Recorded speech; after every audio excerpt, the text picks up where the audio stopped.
ইনশাল্লাহ আমরা ওনাদের ফুল অ্যাড্রেসটা ভিডিওতে জেনে দিয়েছি। ওনাদের পাশে আরেকজন ক্যান্সার রোগী আমার কাছে চিকিৎসা করতে আসছে চেন্নাই এবং বাংলাদেশে চিকিৎসা করে প্রায় 70 লক্ষ টাকা শেষ করে একেবারেই রেজাল্ট না পাওয়ার পরে ওনারা আসছেন আমার কাছে এবং আল্লাহর অশেষ রহমতে যখন নিয়ে আসছিলেন ওনার শরীরে প্রায় 25 কেজি মাংস হবে, কিন্তু এখন প্রায় 83 কেজির ঊর্ধ্বে ওজন, আর আল্লাহর রহমতে সম্পূর্ণরূপে সুস্থ।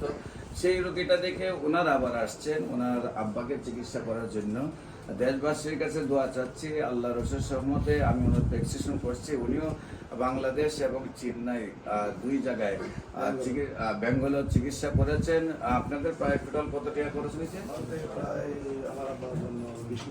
প্রায় 20 লাখ টাকার মতো খরচ করে ওনারা আবার দেশে ফিরছেন। এর মধ্যে আপনারা কি কোনো রেজাল্ট পেয়েছেন?